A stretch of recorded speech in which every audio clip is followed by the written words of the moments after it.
Hi, this is Shadi. Today we're gonna be taking a look at the book Dai Nippon Judoshi from the 1930s, and it is a compilation of interviews and memoirs by people who lived through the judo history, as the title of the book suggests.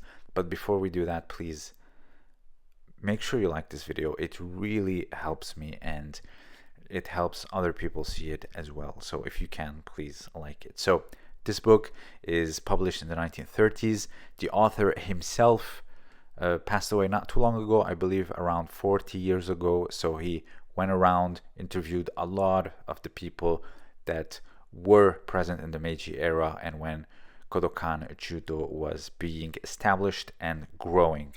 But before we get into that story, please make sure to check out my book, The Origins and History of Judo. It's a translation of a manuscript from 1903, and it is available in English, French, and both bilingual with modern Japanese. Links will be below. Thank you. So today we're going to be taking a look at a passage from the interview with the Kodokan director Tokusaburo Kano, and he talks about the unification of the Jujutsu world by Judo. So the chapter is called Kodokan Judo no Jujutsu Kai Toitsu, and this is what it means. So Kodokan Judo unites the Jujutsu world, and this is a very telling interview. He talks about, of course, how Kodokan first started at a shoji temple and then slowly but surely started to grow.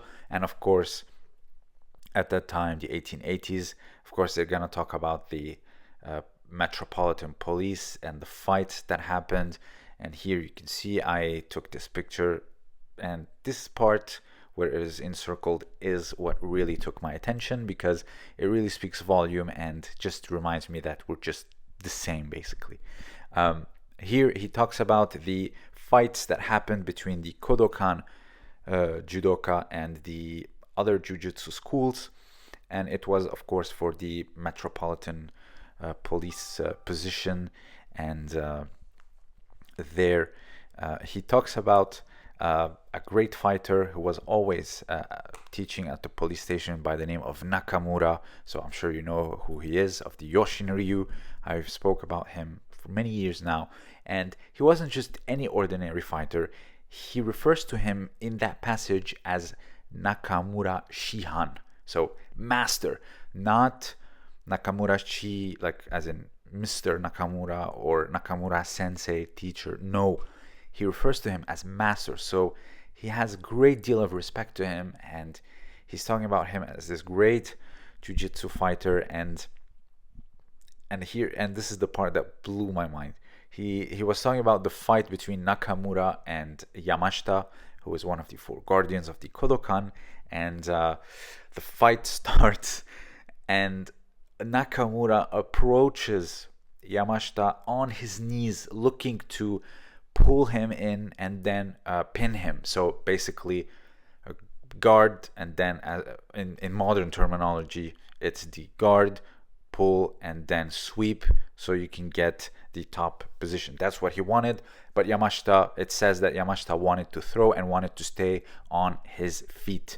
So, and then he did not want it to go to the ground. And then at one moment he found an opening, and then from there Nakamura, I believe, stood up and he just threw him, and he got the best of him. And he goes on to talk about the others, Shiro Saigo doing his famed Yama Arashi, etc. So the stuff that you already know, but this little detail is just amazing. So this idea of people, the fight starting, people sitting down or getting on their knees in this particular situation is apparently as old as time.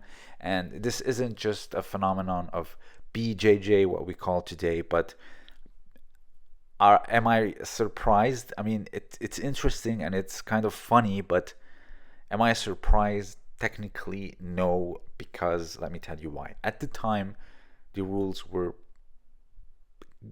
very different. So I believe at the time you had things like, if you get knocked out from a throw, for example, you lose, you tap out, you lose, you verbally forfeit the fight, you lose.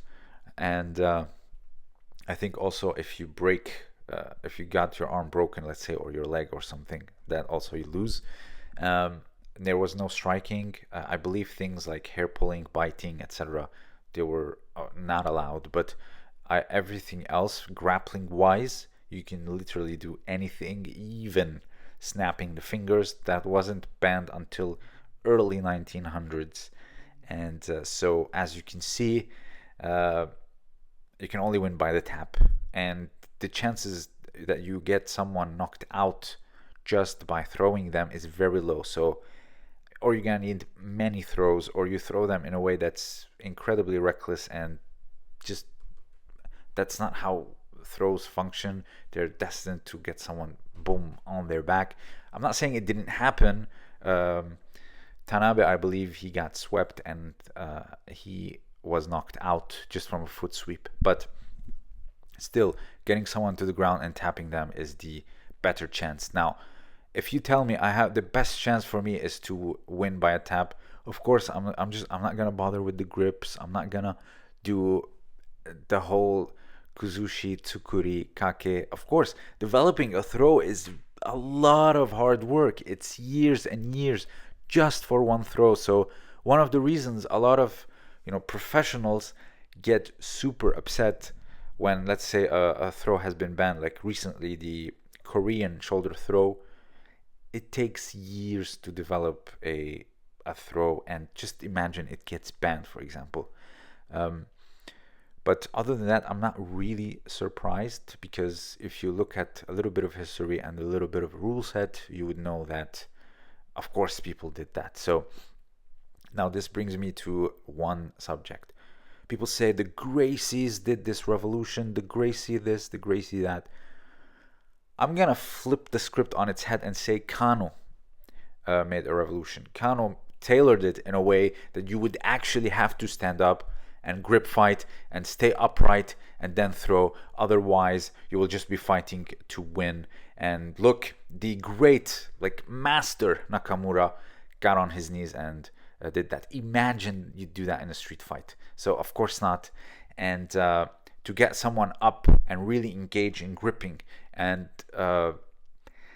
investing in how to unbalance someone, gripping, etc., how to unbalance, I believe all these were like exponentially evolved through Kodokan Judo. We had all the techniques, just like Jujutsu now.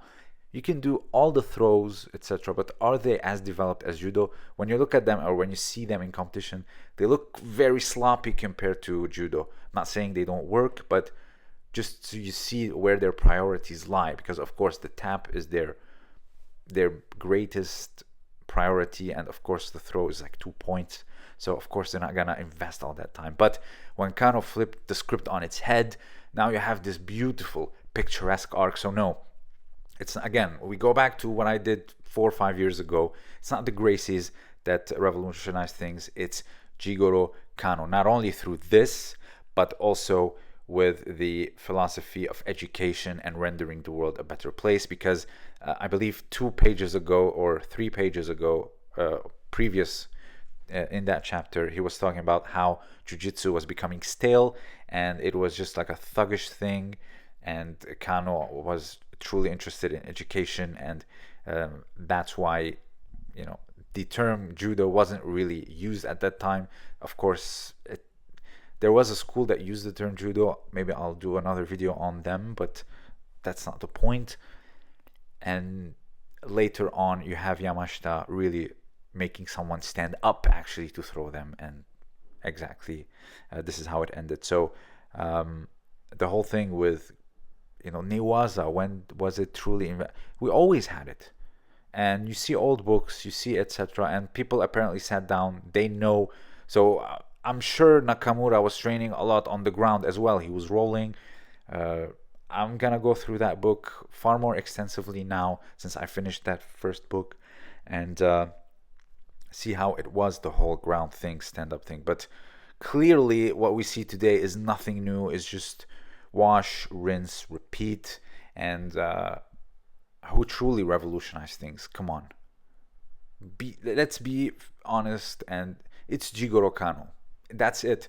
If it wasn't for Kano, the whole concept of Jujutsu would have died. They would have left it in the past because they wanted to move forward so quickly. So a lot of things would have just been buried. So no, Kano is the one that revolutionized everything, not Gracie. With all due respect, please, let's just pay the respect where respect is due.